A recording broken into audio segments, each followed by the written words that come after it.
Hey, what's going on, guys? Just got done with a hellacious leg day.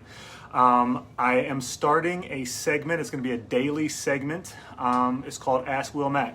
I decided that we needed to provide a little bit more content on our page besides just, these, as great as they are, awesome workouts. We need a little bit more, especially in this difficult time where we're running out of things to do. So, this segment is called Ask WillMac. It's where I field questions from our members or anyone else that may have questions. I actually reached out to 5 select individuals, actually 6 select individuals for perhaps topics that they wanted to hear about, and I got like 30 ideas. So one of the ones that was brought up most frequently yesterday is the idea of macros. So this is kind of a nutrition-based talk here. Some of them will be activity-related, some of them will be fitness-related, but this one today, we are talking about macronutrients. Now, the first thing that I want to tell you is that I cannot tell you everything that you need to know about macronutrients in one 3 to 5 to 7 minute video. So this is just kind of, I want you to kind of understand what macronutrients are, and then if you have questions, I encourage you to ask me or go off on your own, search Google, do some of your own research to understand a little bit more about macronutrients. Now, why are they called macronutrients? Macro means big, right? So macronutrients are 3 types of nutrients that our body needs, that is essential to our bodies. Okay, now there are several micronutrients. What are micronutrients? Those are the vitamins and the minerals that make up our macronutrients. Okay, so usually people don't get too much into micronutrients. You don't hear people talk about micros at all. What you do hear people talk about is, well, we need more vitamin C, you need more B12, you need more zinc, you need more magnesium. Those are all micronutrients, right? But we can find all those micronutrients in our macronutrients. Our macronutrients is what we need to track. That's what we need to be more cognizant of. So, what are macronutrients? There are 3 of them. There's carbohydrates, there is fat, and there's protein. So I will get into what exactly their function is. And this is a very broad explanation. So fats are an energy store, right? That we all have fats. You have to have fats. If you don't have enough fat in your body, that you are at risk. Fats are what you use, when you get really sick and you can't eat, your body is living off your fats, off the fat stores that you have in your body. So if you don't have any fat stores, that's like, it's like your body's safety, like your body's safety net. On top of that, fats are what our bodies use while at rest. So right now I'm kind of recovering from the workout, so my body is probably using a little bit of carbohydrates too. But when you're sitting on the couch watching TV and you have a normal heart rate and we're just hanging out, your body is burning fat. Your body wants to burn fat. Your body was built to burn fat. Now, when you go through moments of intense activity, whether you're running, whether you're weightlifting, whether you're doing aerobic movements, whether you're competing in an athletic event, that's when your body kicks into carb burning mode. Okay, so you can think of fats as a slow burn energy source. You can think of carbohydrates as a high burn or a high intensity calorie burn or carbohydrate burn. Fat and carbohydrates are what your body uses as energy. Okay.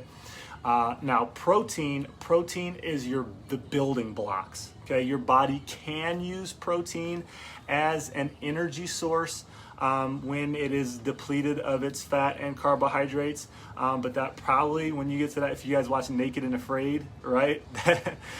Part of all the weight that those people lose, because they always say, oh, they lost 16 pounds in the woods. Well, a lot of that is muscle. And that's because your body broke down the protein to use for energy. That's not a good thing. That's not what we want.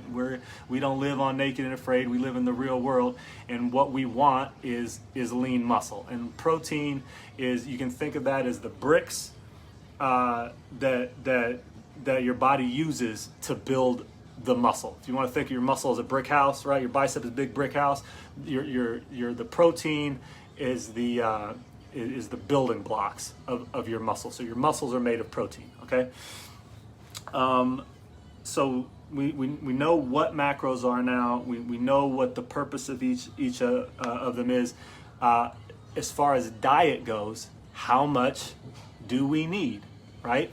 How much do we need to fuel ourselves?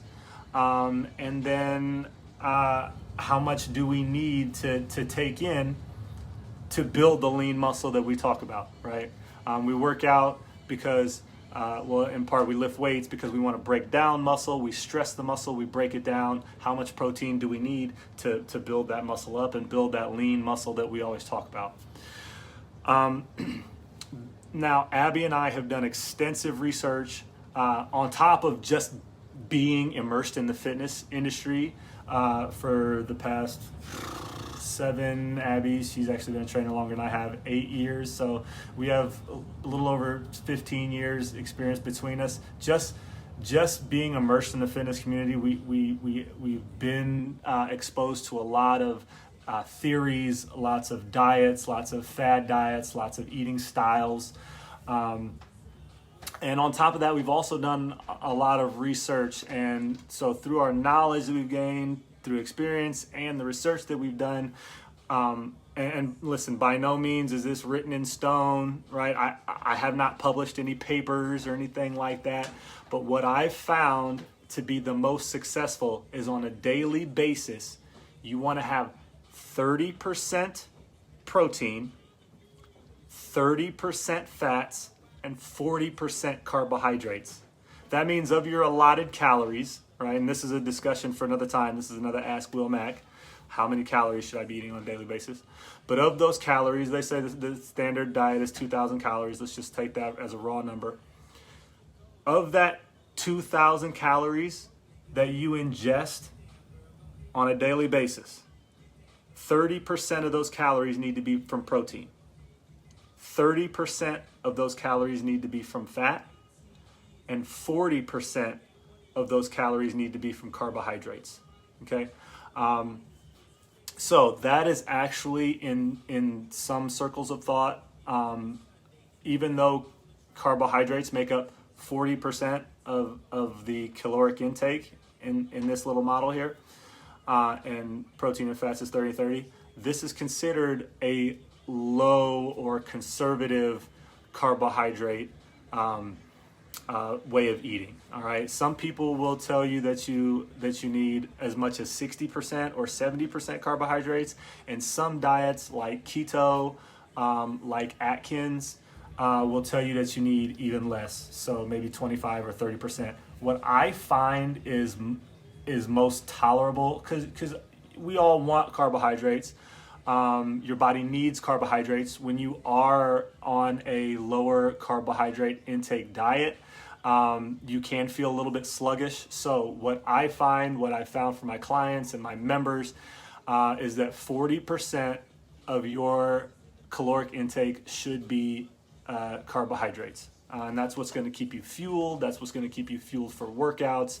And it's not so many carbohydrates that your body starts to store them as too much fat. Okay, let's talk about fat.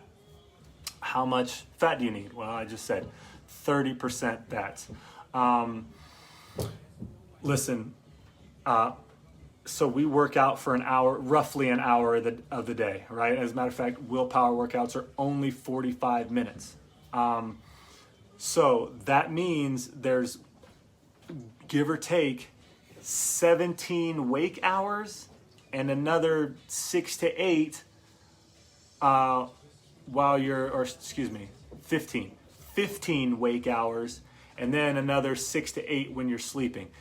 We're talking about 93% of the day, maybe more than that, that you're not actually working out, right? So your body needs those slow burn fats, right? Your body but at the same time, not so much, once again, that it starts storing fat. So that's why you have to limit your fats to 30%. Now I talk about carbohydrates and fat fat first, because as Americans, the average American diet is far too high in fats and carbohydrates. And not only that, but it's bad fats and bad carbohydrates.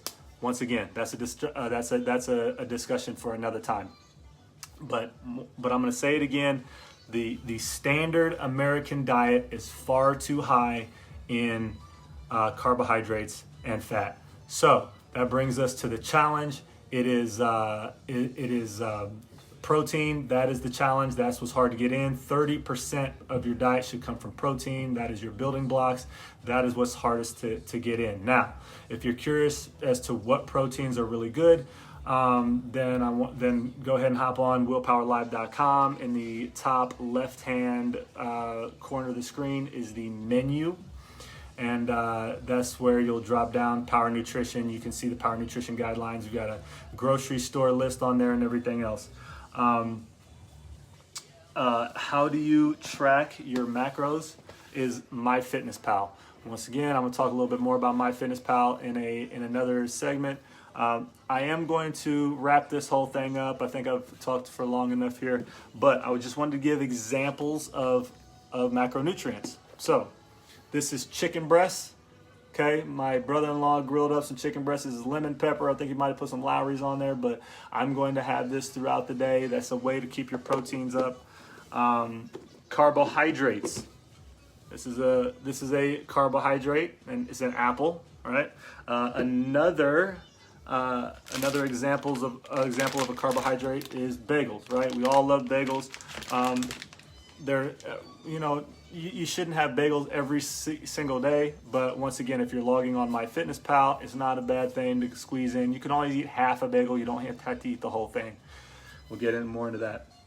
Fats. This is olive oil, right? A lot of us add this to our salads. We cook with this. Olive oil is an excellent fat, along with avocados, stuff like that. Now, most foods that we take in don't consist of just one macronutrient. Here's an example.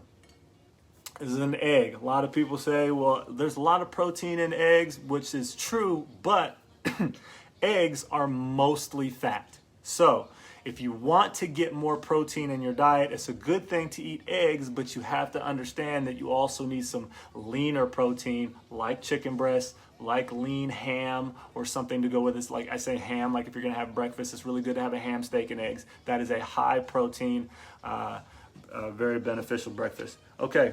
Last thing here that I want to talk a little bit about is peanut butter. Now, this is something that I got to debunk here, and this is going to be my last point before I sign off. I always tell, like I just told you guys, got to get protein in, got to get protein in, got to get protein in. You know what people love to tell me? Well, I eat peanut butter. Listen, man, listen. It says right here. Okay, 7 grams of protein, right? Which isn't bad. But in the same serving where there's 7 grams of protein, there is 16 grams of fat. 16 grams of fat. And here, I'm gonna drop this nugget on you. There's a little bit of math for you. For every gram of fat, there is 7 calories. For every 1 gram of fat, there's 7 calories. For every 1 gram of protein, there are 4 calories. So protein is naturally less calorically dense than fat, which means we're talking about this is like 80% fat. So don't come into Willpower for a nutrition meeting with me and start talking about I eat protein because I eat peanut butter. Because I'm gonna tell you, no, you're not eating protein, you're eating fat. So anyway, that's where I'm gonna leave you guys. I want you to